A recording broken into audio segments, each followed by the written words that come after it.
I mean, of course, there are people who would just smile in front of you and just mock behind your back.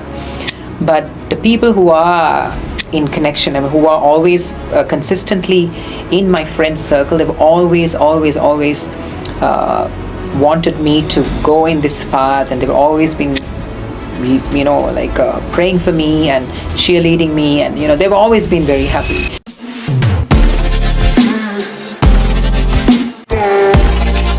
Hi Rabia, how are you? I'm doing great. I'm okay. Welcome to Trans Talks, and here we are here at Olmec, and it's great to have you here. You have been here with us from quite some time. Yeah, 21st. 21st of June. Yeah. That's great. I hope you liked our hospitality here at Olmec. Love it. Love it? Yeah. Great. Thanks a lot. You have had your transition done here. You have had your PIB, right? PIB. And chest reconstruction. Chest reconstruction as well. Great. So first of all, I'd like to ask you about the surgery as such. I mean, how are the results? Are you happy with the results? Yes, I am. I mean, I had a certain level of expectation post-operatively, like with regards to pain and how things are going to be. But I think so far so good. I'm much happy, although I'm being very careful. Right. But yeah, I'm really happy as to how it all turned out. Yeah. That's great.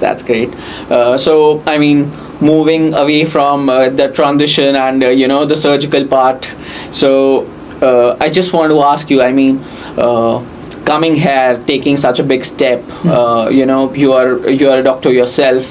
You're in medicine field, and you're into orthopedic surgery as well. So I mean, taking such a big step, getting this transition done, it's not that easy, right? Yeah, all these battles that you have to do from have from the society, from yourself as well. Yeah. So how was that process? I think this question a lot of people have asked me, Right. friends and some family members, and people I meet, they've always told, oh, okay, you must be so brave, you must be so bold. And but for me, I think yes, I always had it planned in my head, and I really did not know how to execute it. But I think I just I'm not a great believer in God, but I also believe in something powerful than my sole existence. Right. I just wanted to. I knew where I was getting at, and I knew it was not some sort of like a fake story that I was going to tell. So I just did what I had to do, and everything just fell in place. I mean, I really didn't have to, have to cry and to work so hard. I did what I had to do, Right. and I had the right people at the right time. And fortunately, yeah, I guess I manifested it. So I'm really happy that way. Yeah, it is a tough journey. Right. But I think the more you sit back and think how tough it's going to be, it's probably going to be too tough. If you're going to sit back and think, oh my gosh, I'm going to go through this surgery, wonder how painful it's going to be and how much money I might need, the amount of procrastination you have, and you keep thinking but not doing it. Right. You just have to go and do it. That's Right. what I did. Right. Because the more I sat back and thought about it, I was not doing anything. Right. I was not getting anywhere. Right. So I was 33 when I started my transitioning Right. legally. Right. And I thought that was late enough, because most of the trans women I knew, they have started transitioning in their late teenage life. Right. So I thought, okay, if I'm going to just, sit around and wait, with a blink of an eye, I'm going to be probably 40. Right. So then I thought, okay, let's start somewhere. Right. And everything will just fall in place. That's Right. what happened. Yeah. Great. And I mean, you are an inspiration to quite a lot of trans women out there in Sri Lanka, right? I hope so. Yeah, for sure. That I'm rest assured about that, for sure. Yeah. So I mean, you're an inspiration to them. So what would you like to tell all these trans women out there who are probably thinking and overthinking and listening to all these people in the society and always questioning them late at night, that am I doing the right thing, am I at the right place, or I mean, when it comes to trans women, I mean, I think that there would be a lot of questions that would be there in their minds, right? Yeah. So, what would you like to tell all these trans women out there? I think okay. I was also in, if you're talking about the pre-transition Right. period. Yeah, Right. I was also in there, and yes, it there's a lot of there's a lot of unknown things. You don't know how you're going to get to where you want to be, Right. and you don't know who's going to guide you. Right. You don't know anything. Right. So I had certain fears in my mind. One was losing my parents. Okay, because I've always known that most of the time in most trans women's lives, the moment they come out to their families, they are basically asked to, the family basically let them go. Right. And they go into they don't have on the very foundation level, they don't have education. Right. Which is probably why they don't get themselves into any form of solid employment. Right. And they don't have an income, and therefore the course of life completely changes. Right. In so many different ways. Right. So that was one of my biggest fears. Okay, so if I have to say anything to trans women out there, I would say don't rush it. Right. Don't rush it, because at the end of the day, you just you have to make sure that you are in a position where you could take care of yourself. Right. That's the most important thing. Absolutely. Because you don't want to rush things and maybe go into the wrong people's hands. Right. And they would probably take the full control of your lives, and they will just manipulate you to do the things that they want you to do, and promising you a transition. Right. So I'd say okay, I know the whole gender dysphoria, the body dysmorphia, how Right. unhappy you are with your body. Yes, it's a part and parcel of the whole thing. But yeah, you need to make some sacrifices, because Right. if you need to have a stable, a well put together life, because that's the goal, isn't it? Right. That's the goal. We all Absolutely. have to. We need to have a roof over our heads. We need to be able to take care of ourselves, access to good health care. Right. And so, in order to have access to all of this, a good stable life, we need to have a career, a job. So for Right. that, you need to get your education. Right. So I'd say, okay, yes, if you know internally that, okay, so I am a woman, and if I was to call myself a trans woman, yes, I am. But where am I in my life at the moment? What's the situation with the family? Right. If I'm to go to my parents and tell mom or dad, okay, this is who I am, and if you're lucky, if they're going to embrace you, if they're going to love you, and if they're going to support you, good for you. Right. Maybe your life is going to change beautifully from that point onwards. Right. But that is a very small percentage. Right. The vast majority of trans women's lives aren't that. Right. Because parents themselves, they don't know how to deal with it. They Right. don't know how much of stigma they're going to have from the society. Right. So most of the time, either it's going to be some sort of okay, you've gone crazy, let's go to a psychiatrist and get yourself. So I'd say it's best for you to get your education done, get yourself a solid job, and then maybe go for it. You're not going to achieve anything big if you're going to transition at 18, and as opposed to if you're going to transition at 28.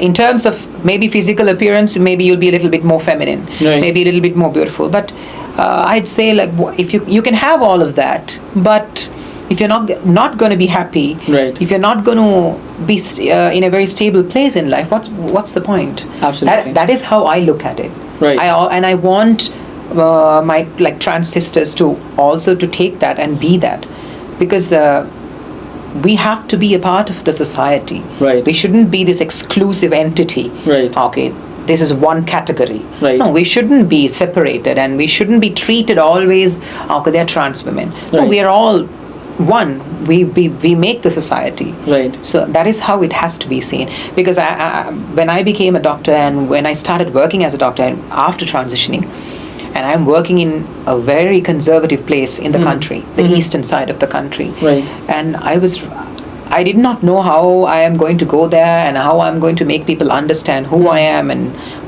But to be very honest, I didn't think about anything. I just went and I just lived my life the way I am. I didn't want them to look at me and be like, okay, she's a freak.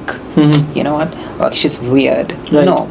that it all depends on you. Right. How you are carrying yourself, Absolutely. presenting yourself, Right. how you're communicating. Right. All of these things matters, which is why I'm saying we should be a part of the society, Right. not a group. Right. So I think in my life, education has really helped me a lot. My job has helped. For me to come to Olmec and get the surgery done from one of the best surgeons, it's my job.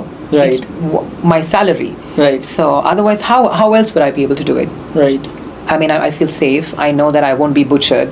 Right. And I know that I'm not going somewhere very dodgy, and I might have to worry about, okay, so how hygienic Right. my post-op care is going to be, and Right. how they're going to talk to me, and how Right. how the bathrooms are going to be. Right. I mean, I'm really, really happy how everything turned out. Right. It's just a blessing. Right. So if I have to thank something, yes, obviously my parents, God, and my education, for sure. I think that's very, very, very vital to anyone, especially us. Right. It's very important. And also I've realized how people look at you. The first thing they say, okay, wow, you're a doctor. Right. Why not? I have a brain. Right. Okay, they're looking, oh, you're a trans woman and you're a doctor. I'm just like, why shouldn't I be a doctor? Why is Right. it so special? Why are you treating me so special because I'm a doctor? Like, I have the same brain as you have. Right. I have 2 kidneys, 2 eyes, and a nose and a mouth, and everything else is the same. Right. I eat the same food. So why do you think otherwise? You think that because I'm a trans woman, I might not be able to perform as much as you can? No, Right. all I need is the support Right. from the people and the opportunity. Right. So for me, those things were given to me probably because I was in transition back then. Because I was obviously living like a boy. Right. So no, I didn't have any problems. But if I had opened up, things could have changed. Maybe things wouldn't have been the same. Maybe something else would have happened. Maybe they would have married me off, or maybe they would have given me an ultimatum and be like, you know what, this is the last warning. If you can't do this, you're free to go. So maybe then I might have not had an education. Maybe I might have not had the surgery in Olmec. But I'm really happy. I mean, yes, I had a little bit of a delay, but it's all for the best. It's totally worth it. Yeah. That's great. That's Yeah. great. I mean, you mentioned that, obviously because of education and you being a doctor. So because of that, you were financially independent and 100%. you had the resources to get these surgeries done. Yeah. Right. So. And also the knowledge. Right. And the knowledge and the Right. maturity, like Right. to go to a place and not be misled. Right. Anybody, you can go to any place and be like, oh, okay, so I'll do this surgery for you, and they can chop you up. Absolutely. Right. So to have that wisdom and to have that understanding, Right. if somebody, to take some comprehensive reading material and to be able to read it and Right. understand and to know, okay, so this is the surgery I'm going to, okay, even if I can't understand, if you are going to explain it to me, Right. at least Yes. to get the gist of it, Right. you need to have something, right? Or else Right. you're just going to blindly be following what someone else is going to show you. Right. So Right. yeah, I think in so many ways it's really important. Yeah. Right. And how was the role of your, let's say, parents or family or friends out there? I mean, what was their role, and how important is their role during this transition period? And were they there to support you or not there? I mean, what kind of, was there any kind of bullying from your friends, family, or any of your relatives, or what? Yeah, I think my entire life, I think I've already made a video and put it on TikTok saying, my friends. I think I'm really blessed to have some of the amazing people in my life. Like, I think that's what I said, right people at the right time. Right. So school, be it after school, my first university, and my then workplace after that, and then going back to again doing medicine everywhere I go, and even in my workplace, I think I've had an amazing group of friends. My friends date back to, I have friends from past 25 years ago, from Wow. my childhood, then 10 years, 15 years, 1 month, 2 years, 6 months. And I think I've just had the right people in my circle. Right. People who understood me, who respected me, and who were happy to see me become myself, Right. the best version of myself. Right. I mean, of course there are people who would just smile in front of you and just mock behind your back. But the people who are in connection and who are always consistently in my friend circle, they've always wanted me to go in this path, and they've always been, praying for me and cheerleading me, and they've always been very happy. But later on, after I started my transition, the last 1.5 years, I never in my life thought that I would be able to get the love of my parents, because those are the two most important people. I mean, yes, I have a lot of friends, Right. but the two most important people in my life are my mother and my father, and I love them the most.